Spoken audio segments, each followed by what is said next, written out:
Tape 3, interview with Ann Ptaszek, Minneapolis, Minnesota. Ann, do you remember what season of the year, what time of year it was when you left Demblin? When I left Demblin was summer. Which month, which year, I don't remember, but it must have been in 41. And who was with you from your family? My sisters and my brother, Moishe, Mendel, Edda, and Riva and me. And you were still together then? Yeah, we were still together. Yeah. And you were taken to? We were taken from that Demblin camp, we were taken to Częstochow camp, and that was an ammunition camp there. And before we got into the camp, we got checked out, taken away all our clothes, and the little kids, the youngest, didn't have. Some of them are born in Demblin, and some were very young, 3, 4 years old or 6 years old, were taken away from their mother, and they put them aside, and then they put us to a shower room, and they cleaned, they cut the hair and all the thing, and my sister and brother, they put them with the children, because they were not old enough to go to work. So my brother had a number. He worked in Demblin. My sister worked in Demblin, so he went to that officer,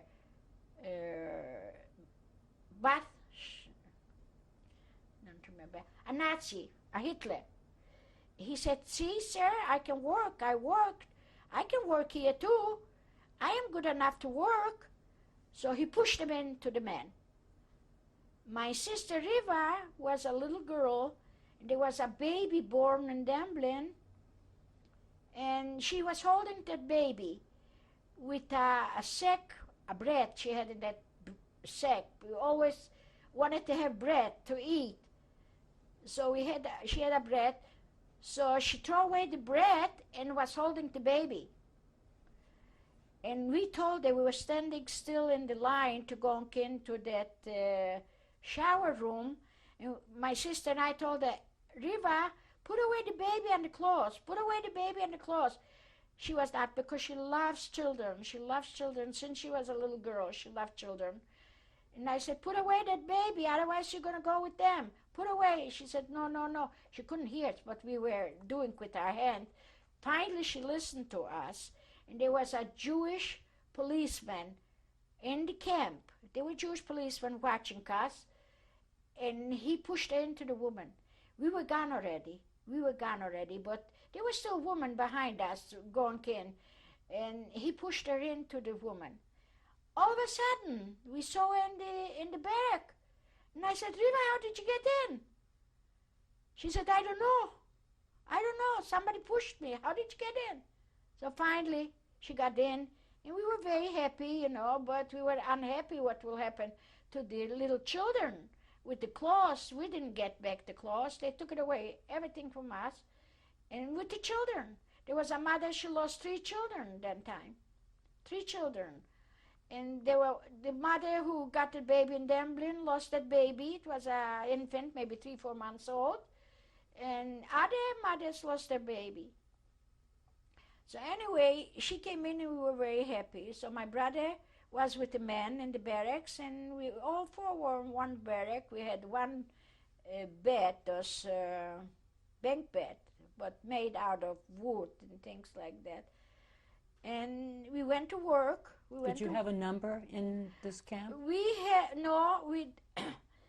didn't have numbers. I don't remember what it was, but we were painted white stripes in the back and in the front. We were painted white.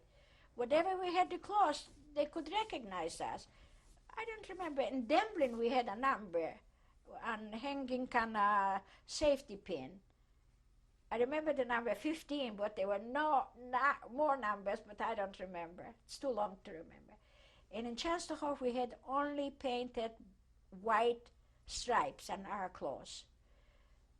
So Riva was still a young girl too, you know. She didn't have a job. They didn't send her, but there was a nice lady in the barracks. She helped her clean the barracks, and so she stayed there. And when they were ever supposed to come to check, she used to go to the factory where the ammunitions were to stay there making work, because the woman who took care of the barracks, she made her go. She helped her a lot. She was good. She was from Częstochow. She knew that. So Riva was in the barracks, and we worked. I worked by a table checking the bullets. And with my other sister, we both were sitting in, no, I was not sitting with her. She was sitting in another table. And my other sister worked in another place, Edda, and my brother worked. He worked at a place where they washed the bullets. They washed them. So he worked there. And every day he used to wash his shirt to be clean. That shirt what I made him for my tablecloth. And we worked there. So one day, we were girls talking, you know. Sometime if the floor lady, she was a German, a Nazi, Hexe, we used to call her Hexe. If she used to walk away from the tables, we used to talk, you know, a little bit between. Well, probably happened, I didn't watch good. We used to have the bullets on the hand and check if there's no damage. So probably when I talked, I didn't pay attention, and I thought there was a box on this side for the good, and there was a box on this side for the damaged one. And she used to come around and check all the damaged one and the good ones. No, the damage she didn't check. She always checked the good ones if we don't make sabotage. Sure enough, she found one bullet with damaged. And that was my thing when I did. She calls me up, not right away. She asked me, why are you doing that? Why are you making sabotage? I said, I'm sorry, I didn't see. It fell in, you know, and all excuses I said. She said, okay, when you're going to stop working, you're going to come to my office. And I figure, well, I'm going to be dead. I'm going to be dead, that's it. So she took me into the office, and there was a man, a German soldier. He was a SS because they had those size SS. He put me over a chair, over a chair with my seat sticking out, and he gave me with a leather strip. It was braided, those leather strips, they had special time, and he hit me over my seat. I don't know how many times I couldn't take it. I yelled and yelled and yelled. Well, I couldn't walk. When I walked out from her, I couldn't walk. There was a few steps to go down. I went down on all my 4 hands. I couldn't go, and I went into the barrack there.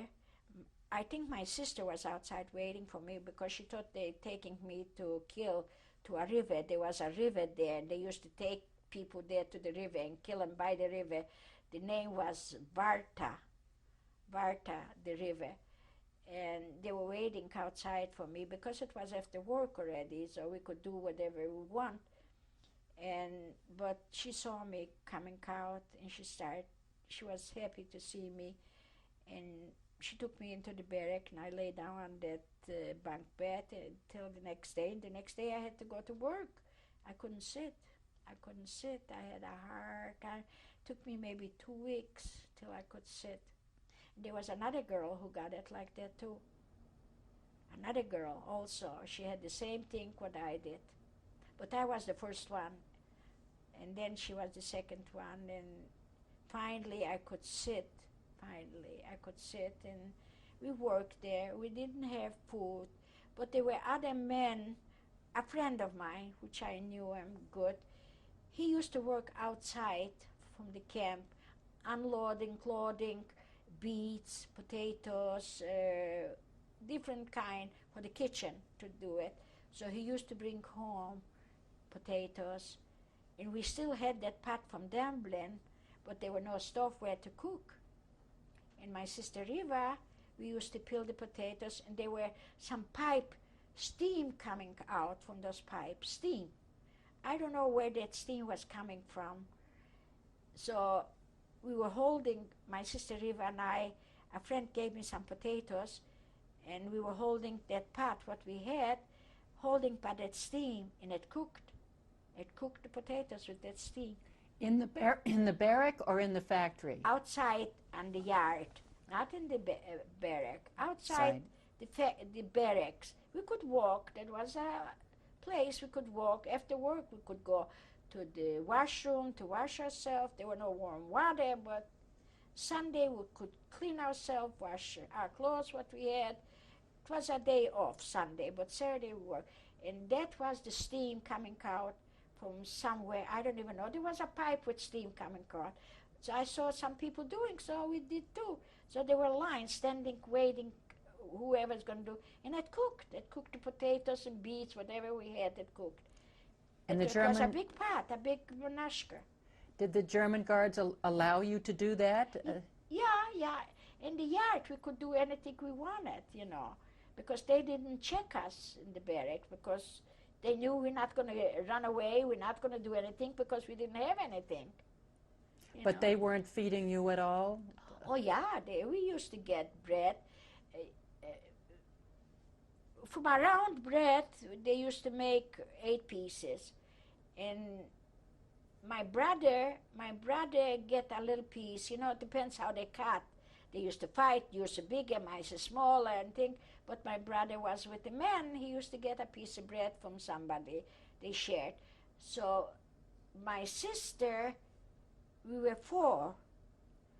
So I said to that woman, why don't you give us a whole bread and we're going to separate ourselves? This way, some other people would have more bread than me. So I said, give us a whole bread and we're going to separate ourselves, you know. So she did. So we always had extra, saving for the next day a little bit. We didn't eat the whole thing because we had a whole loaf. And we saved always a little bit for the next day.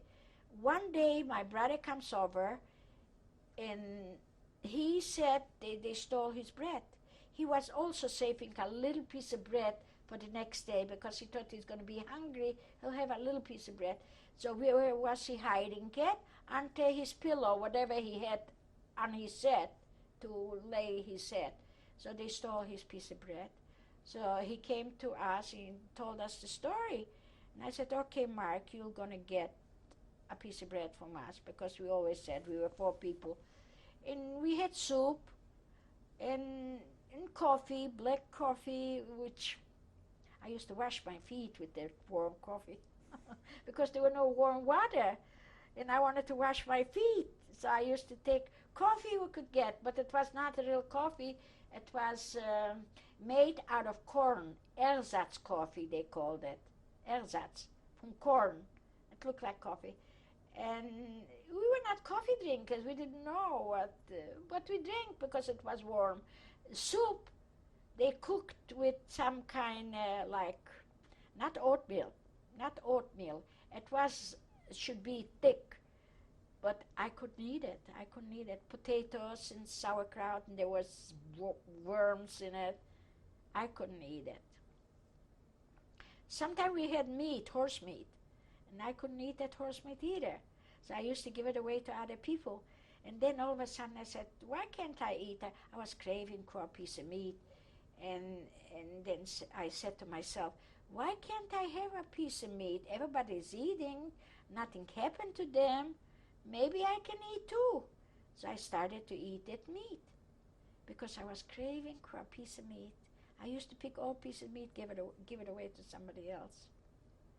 And the soup was not good. We had every day the same sauerkraut with potatoes. There were those worms. Who knows what it was? And we ate it because we had no choice. We had to eat. And how about your clothing at that time? What we didn't clothes? have clothing. We had the clothing what we came from Dublin. No clothing, the same clothing what we had. Of course, we washed it with cold water, warm water, whatever we had, and we put it on back. No clothing we didn't get. And shoes? Shoes also. I had torn shoes, and I wore it because we didn't go out from the barracks far away. The factory, the ammunition factory, was right there. Through a hole we went out, so it was not so bad. See, in Demblin, we had to walk maybe about 2 miles or 3 miles to the place where we worked. And that was winter, summer, so we needed that. I used to come home with wet socks and we didn't have them dry, and I had to put them up the next day again. And that was in Demblin. But Częstochow, we didn't have to go outside. We were all inside. And we went through a hole to the shop, to the factory. So I see. So we didn't need coats, we didn't need anything. The way we were, that's the way we dressed. It was shredded already, but I sewed up, I borrowed a needle from somebody, but no choice. We were dreaming we'll get liberated. And there were songs, singing, somebody made up songs, and they were smart people. They could put together songs, and so they were made up songs and singing, yes. What language did you use? What language were the songs in? Polish. Polish? Polish, yeah. And were there any observance, any Jewish observance in either of the camps you were in? Any attempt to observe? Maybe there was people what they used to pray and they used to do it, yeah. In Demblin, I think they did, because they were all the people from Demblin, and they had all their stuff with what they know. And I think they could send somebody to their house to bring too. But in Częstochow, no, I don't think so. I didn't know anybody. We didn't even know when it's holiday, when it's not. How could we observe? There were no calendars, there were no watches, there were nothing. Couldn't. So how long were you in Częstochow? Maybe a year, because we came in 45, I guess, I'm not sure.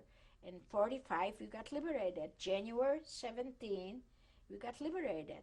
And what do you remember about the day you were liberated? Did you know that they were near? That the army... Before?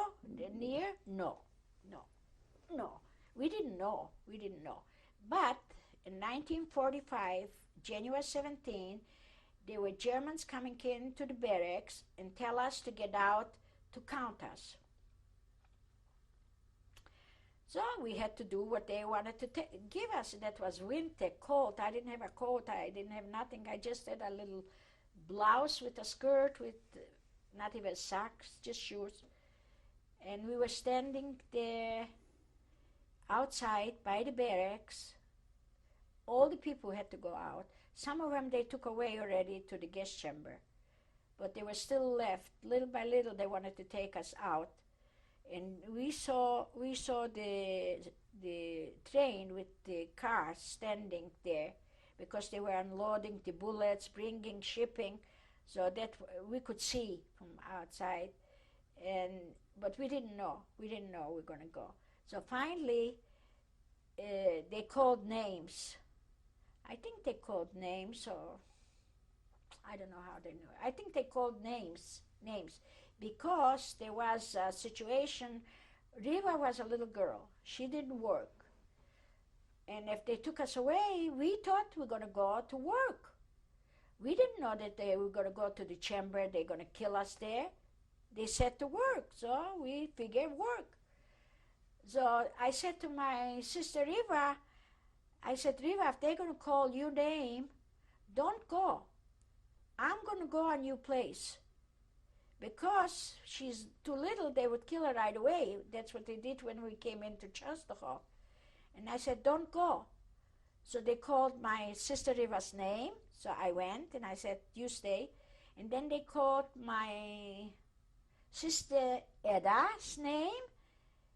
And my brother was already there to ship it out to the gas chamber.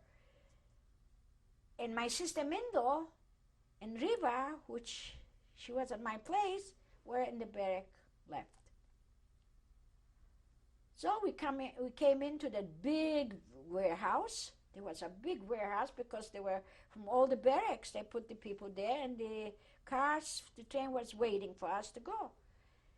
And all of a sudden, my brother heard something. He was all over. He was small and little, but he was smart. And he found a dirty blanket. I told you that story. He found a dirty blanket, a big quilt, a dirty, torn. And he came to us, to my sister and me. He said, you know what? Go hide someplace here, because I heard that we're going to be liberated. So take that blanket and hide someplace. In the warehouse? In the big warehouse, ready to ship us out. He said, go hide someplace. We're going to go liberated. And we said, Mark, Moshe, where do you hear? What? Yes, I hear it. I know. We're going to go liberated. Sure enough, he was right. It was already dusk from the whole day. We were frozen, cold. And sure enough, when we looked out, we wanted to go. And I said, what are we sitting here? Nobody's here. Who's going to take us to the car, to this train? So there was all the people they walked out and said, you know, there's no Germans. Where are the Germans? They were standing like that with the rifles and watching us. No Germans. Where are they? So we saw Russian coming in. And that was the next day already. We were a whole night, and there was fire. Somebody put fire on that Buttenschlager. Now I remember that boss, Buttenschlager's house, and it was burning. Fire was coming out. Of course, we were not afraid because we can run out.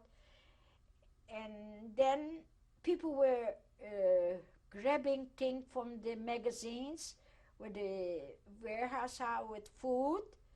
And my brother saw somebody going with 4 loaves of bread. A man. He said, well, you have 4 loaves of bread. My sister don't have nothing. That was the night when we got liberated. We were still in the barracks. We were afraid to go out. And he brought in 2 breads, and we were eating. Then he ran out again. He went to a warehouse there where they keep the food. He found a can of honey.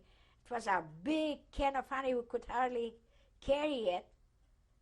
So we had the honey. We were trying to open up with a nail. We think we couldn't open up. So we were carrying that. Then somebody else went to got some soap. You know, also everything they were, I don't know how you say in English, that rubbing. Anyway, so that girl came and she had a full basket of soap. And I said, let's hold it. We can trade it for bread. People will give us bread for that. So we walked out for that camp. While we walked out for the camp, my brother and my other sister got lost with another friend. And Edda, my sister Edda, and my sister Riva, and me were together. So we were carrying that can of honey, and there were non-Jewish people standing outside, surprised, looking at us. Oh, there's still so many Jews, not Jews, Židi. Still so many Židi, you know, talking like that. So we went there to them and we said, would you like to give us bread for that can of honey? He said, sure, we'll give you bread. So he brought out maybe 2 or 3 loaves, I don't know, I don't remember, and we gave him the honey because we couldn't carry that. We had bread.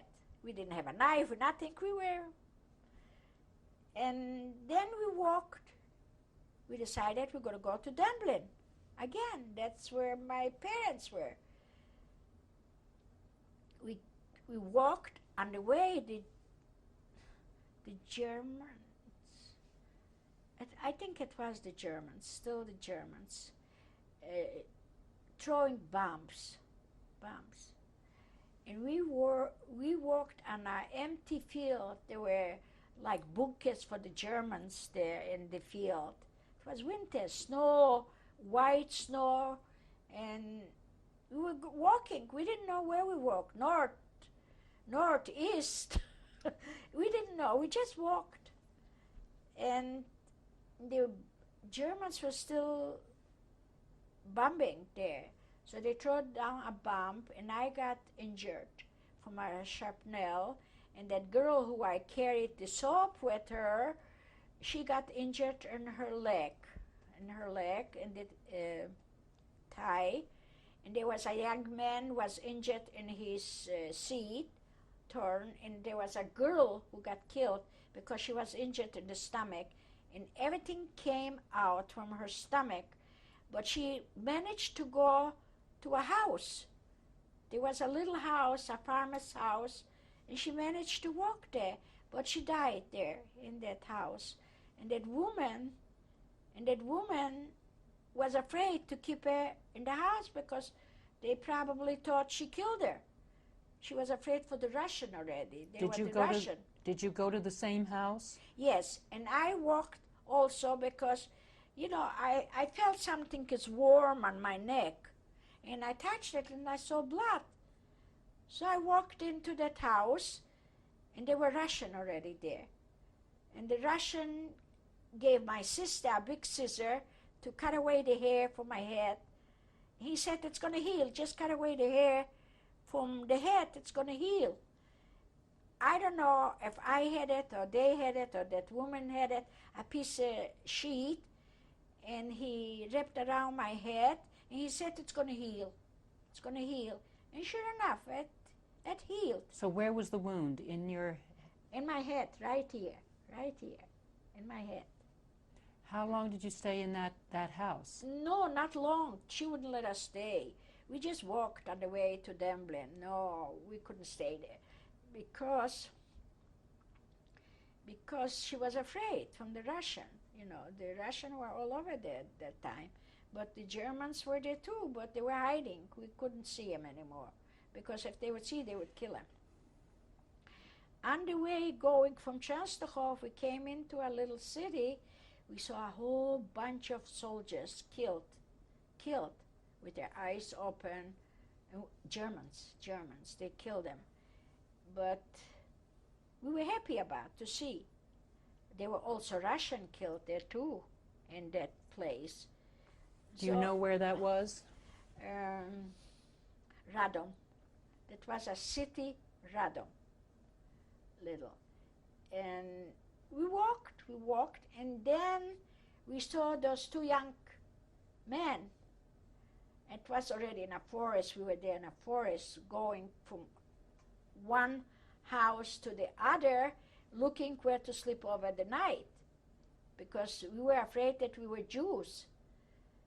So that time I had that bandage with the thing, and we were walking. Those men came by, and they said, "Amchu, Amchu." We didn't know what it was, and they walked away. So we didn't know what it means that time. Now I know what it means. It's a signal to be a Jew. I shouldn't say that because no, it's okay. So they thought we are not Jewish because we didn't understand that word. And that was it.